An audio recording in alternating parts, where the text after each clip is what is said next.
बड़ी आनंद लेनी है,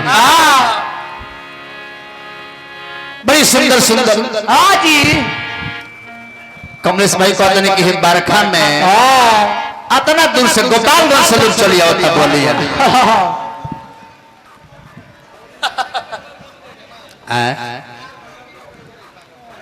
रह जाए जय दी कमलेश भैया। हम कोनो राम जी ना हई, उतना धैर्य हमारे लगे नहीं है। जेकर मेहरारू भूला गईली, रावण हर के ले गई। अब बरसात के महीना आ गई तो भगवान कहने की अब बरसात में कहाँ खोजल जाई, बरसात ऋषमुख पहाड़ पर बिताओ। तो उतना संतोष हमारे लगे नहीं है। हम कलयुग के मानव हैं। बाल बच्चा बच्चा कमाई 10 गो रुपया जरूरी है बाकी एगो बात रहा कौन है कि तनी खोदता नहीं ना खोदम तो ठीक ना कहे। तो देखी हमरा के रउआ खोदता नहीं बाकी हमरा खोदे को होई तो हम रउआ के ना खोदे। तब के करा के भाई के भाई खोदी तो मजा ना आई ना हमरा खोदे को होई तो हम भौजाई के जाके खोदे तो कुछ मिलबो करी। भौजी के हनु हाँ जी खोदबो करब हम तो हमरा कुछ मिली। हमरा के रउरा खोदे रउआ के हम खोदे तो ई नून में नून मिलावला से का फायदा। सही बात बा सही बात बा। भगवान गणेश से कहे के बा भगवान गणेश के दरबार में लइका जा लेकिन नया नया लोग सुननी है तो एक आदमी को हम सुनाइए दे कि हम नावका के उतना मास्टर हो ही ना। बाकी अब कमलेश भैया आगे गावत नहीं तो हमरो गावही का परी न। सही बात बा। जय गणेश मंगल करण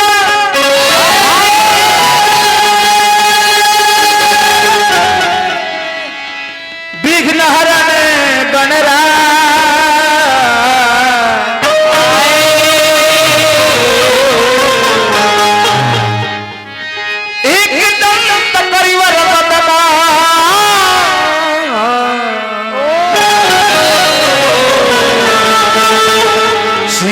करहु ममका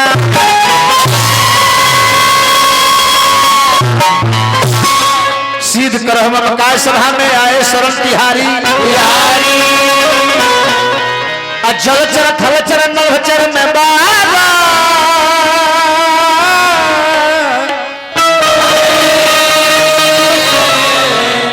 घट घट में बास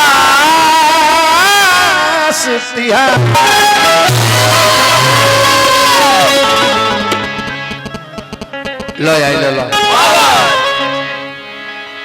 नया नया बन के पारी तू तो हमारा गाँव में बेचे लो तरकारी। इके कहता अंतरा सिंह प्रियंका तो खेसारी कहता कि जवन बाती पसंद ना दो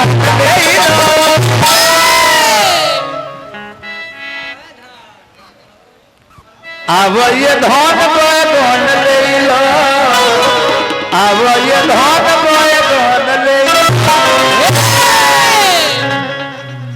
ना बबुआ। हाँ जी ये लो लेके कि मूस पर सवार होके आइए गणेश जी हम के सगरी गणेश जी सवार होके आइए गणेश जी और हम के सगरी गणेश जी हम नाही मांगली अन धन दे दी हम नाही मांगली अन धन दे दी तो आइए बाबा दर्शन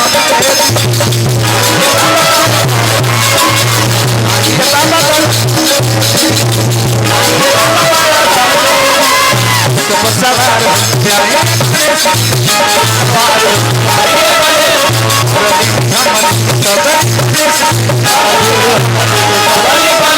हम तो नहीं मांगिले अनुदान तेरी बाबा तेरे साथ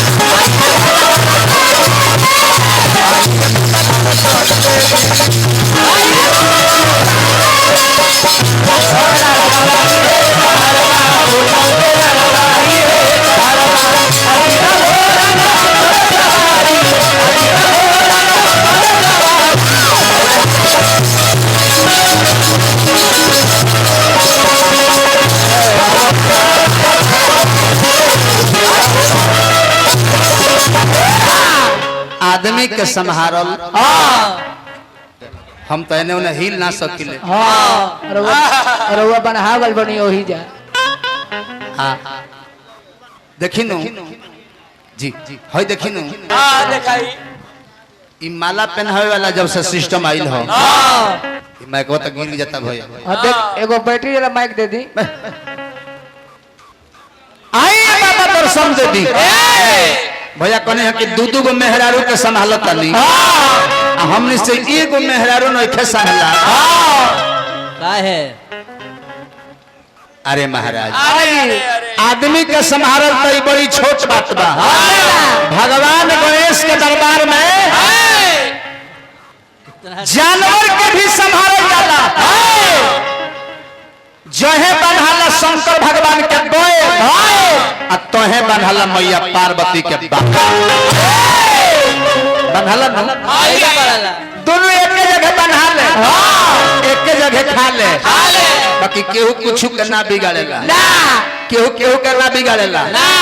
शंकर जी का नजर हट जाओ तो मैया पार्वती के बाघावा शंकर जी के बैला के कौन दशा करी ओने कहाँ तक तने आज ले हम कहूं तक लही नहीं जानवर के भी संभालल जाला। काहे कि जहां सुमति तहां संपत्ति नाना आ जहां कुमति तहां विपत्ति निधान। जहां सुमति बा तहां अनेकों प्रकार के संपत्ति बा आ जहां गणेश जी के आगमन होला तो है सुमति है। तो सुन ले कि माई व्रत कोई भारी बेटा बन के चोर कृष्ण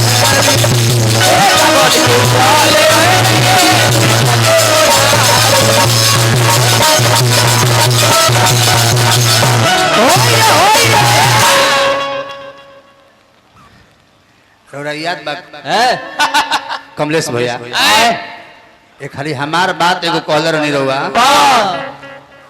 और पाकिस्तान के बॉर्डर पर खड़ा करे वाला याद बानू वही तरह एगो और बात आज हमारे कोनी हो रहुआ। हालांकि दुगोला हो खतो वो आदमी के बात चाहे वो आदमी के गीत हम और गीत गाइले डब्लू बाबा के ओर से हमरा के आशीर्वाद मिलो ए बाबूआ तो हम ही कहत रही हां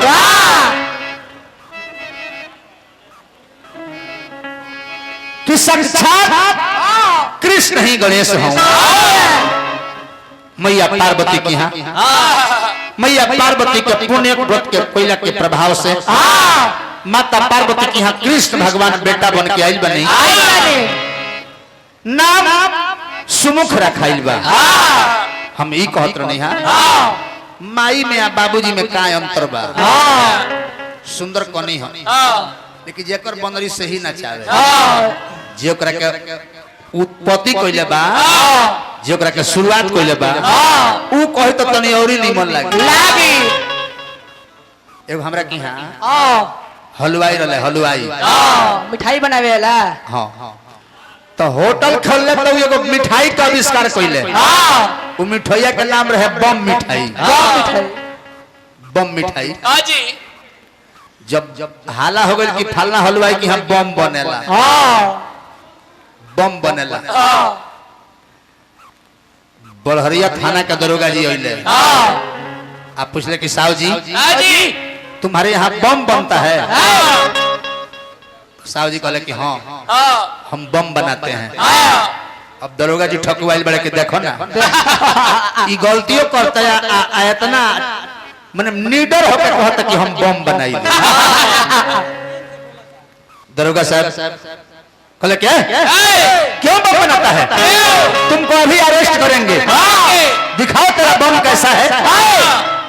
तो साहु जी कहले कि बैठी बैठी ले आओ तनी। ले आओ तनी बैठा देले, हाँ अब पहले एक गिलास पानी देले, हाँ तब प्लेट में 2 गो बम मिठाई देले। तब दरोगा जी कहले कि यही बम है। तो हाँ ये बम मिठाई है, यही बनता है ना बउआ। हाँ जी तो जे बनावेला जे आविष्कार करेला ओकरा के निमन से होय देखी हाँ दिखाई तो सुन ले कि माई राव प्रत पहली भारी बेटा बन के चली गई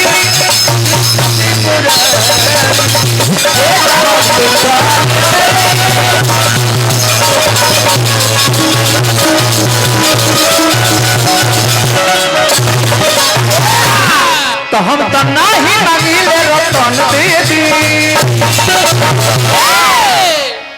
हम तो नहीं मांगिले रतन दीदी।